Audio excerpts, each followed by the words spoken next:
way that they're there premeditatively waiting for whatever is going to, or about to happen. And so once you become a master of understanding that the pitcher, which is the prospect, is only going to throw what? 4 balls, and the speed ball is, I would, but I just don't have the money. Right? Yeah. But if you have the ability to handle those pitches and know what to do, then what it's going to do is going to give you empowerment to not get all nervous or concerned or, no, my God, here we go again, I don't know what to say to the person. So let me just blow your mind right out of the saddle. There is no such thing in our business as the money objection. Yeah, 'cause you So what are you talking about, Lane? Well, the reality is that when somebody tells you, I would, but I just don't have the money, you always need to go back and repeat to them what they just said. Yeah. Frank, what I think I heard you say is that it's not that you don't want to join the Ambit team right now, it's just you don't have the money. Is that what I hear you telling me? You remember how Columbo used to scratch his head around all the time, right? All the time, wear the jacket. He said, you didn't mean to push her off the cliff, she just stumbled and fell, right? Is that how it happened? So you always want to repeat back to the prospect what they just told you to get a clear definition and understanding of what did they really tell you. Because you see, as far as I am concerned, I am not concerned about what's in his wallet. I'm concerned about what's in his heart. Right. Because if I know in his heart that he really wants to do our business, then the money will materialize, will it not? Yeah. So my goal is to find out, does he really want to join our business, or is the money the true objection and an obstacle that's just something that we've got to work out? Now, if somebody told me, Lane, I would, but I just don't have the money, I'd say, well, what I hear you telling me, Frank, is that you joined the Ambit winning team, you just don't have the money right now. Is that what I hear you telling me? You see how I repeated it back to him? And then I watch them very carefully, and I listen to their voice inflection, and I'm looking at their body language. And if I see that in his heart he really means that he wants to join the business and it's not about the money, then I'll go, man, I thought we had a problem. We don't have a problem, don't worry about the money. And I would get the independent consultant application, which is your paper application, and I would fill that sucker out just as if, I would act as if. Everybody say act as if. Act as if. I would start filling out the blanks, I'd put everything in, I'd write everything out, right? Because what are you going to do with that person as the first step anyway once you fill out the blank? You're going to make a what? A list. Thank you very much. And what the list is the working capital that that individual brings to your business to capitalize your business. You see, there's only 2 things that somebody brings to your business: friendship and their warm market working capital. And if they're not willing to bring their warm market working capital to your business, you just went into business with an undercapitalized business partner.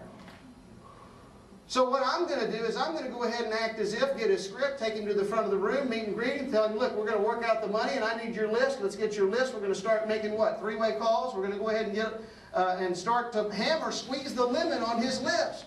And I'm going to find out what kind of working capital he brought to my list, to my business.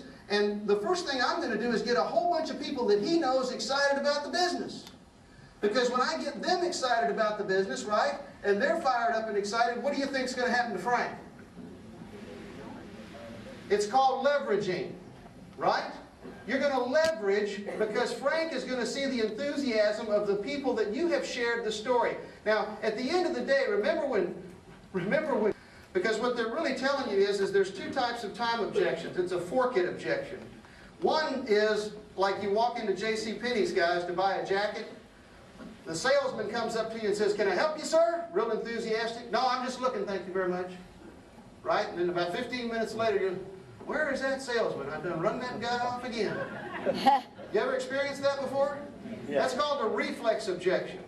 You didn't mean to run the person off. It's just automatically out of a reflex you went, boom, and they're gone.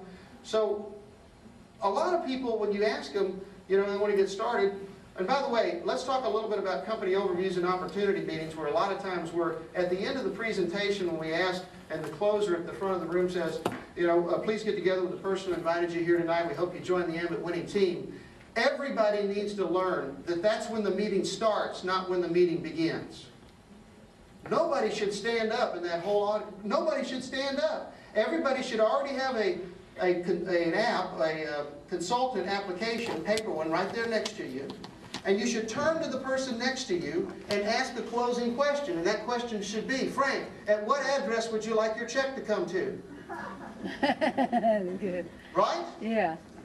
See, if everybody stands up, then the meeting is what? Over. Over. Remember, you're an actor in a play. If you didn't have a guest there, and your guest didn't show up, then you become a part of the play. And your job is to just sit just a little bit, just hang just a minute before you jump up out of your chair and immediately, start making everybody feel that the meeting's over. And I want everybody, as we go around the country and this thing really starts to grow, and it's about to go big, folks, okay? I can feel it. The ground's shaking, okay? And it's about to explode. And I'd love to be able to see these opportunity meetings where leaders like us have been taught to turn to their guest and ask a closing question and say, Frank, at what address would you like to have your check come to? Now, he's going to say one or two things. I would, but I don't have the money. Would you just learn how to handle that objection? Or he might say, well, I would, but I just don't have time. Now, was that a reflex objection, meaning he's trying to blow you off? Or is it an objection that he said that he really is too busy? And let me tell you, when you hear the second one, that's music to your ears. Because what are you going to do? You're going to repeat the objection back to them, are you not? Frank, what I hear you telling me is you just don't have time right now. Can you explain or maybe elaborate on that a little bit? Well, I've got, my daughters are in basketball. I'm a deacon at the church. I'm a member of the rafting association. I mean, they start rattling off all of this stuff. Boy, I mean, it should be jingling in your pockets and dollar signs everywhere. Because the people who don't have time that are doing a whole bunch of stuff, these are the 900-pound gorillas you want in your business. And just like wheeling a big blue marlin into the boat, a mullet will just jump up in the boat and land in the boat. You can be out in the middle of the water in a mullet, if you've ever been fishing. They just jump up in the water and land in the boat. Where did that come from? But a blue marlin, you got to have the right bait, you got to have the right boat, the right gear, you got to be in salt water, you got to be in blue water, you got to know what you're doing, you got to hook the fish, you got to pull the fish, you got to work the fish. And when you work the fish, and you get that fish, and you spend the time, effort of building a rapport, a relationship, and you finally get them upside the boat and pull the gaff in and get them in the boat, you got a trophy. And the people who are busy are the busiest people are the ones that are going to make you the most money in this business. Why? Because they know a whole bunch of people. Yeah. They know a whole bunch of people, and they know how to get things done. So when you have the objection of somebody saying, I would, but I just don't have enough time, and they've elaborated the fact that they're doing all these things, then you need to say, you know what, I understand how you feel. I felt the same way. I also was tremendously, but what I found with Ambit Energy was the ability to buy my time back. I know we don't have a lot of time right now. Let me just ask you a question. Why don't we do this? Let's get an opportunity to spend some quality time together and go to lunch. Would that be something that would be okay with you? Can we go to lunch sometime? I really want to sit down and show you how you can buy some of that time back. Why? Because you got to get them in a second environment to build a rapport, to slow those people down long enough in order to do what? Show them that they can buy their time back. Now, need more information? What does that mean? These are people who have more of an analytical streak are going to ask you information objections. And how do you overcome an information objection? You overcome an information objection by being knowledgeable about the business, first of all. Each wheels off. So you're going to hear that from time to time. And the reason you're going to hear that is because there's a lot of people who it hadn't worked for. Okay, I mean, just straight up. And in a lot of cases that may be because they didn't work hard, but in some cases they did everything they were supposed to do and still failed. And their company in some cases failed them maybe because it was undercapitalized, and that happens sometimes. But far more often, it's not the company's fault either. It's a series of just problems that exist that are hard to overcome.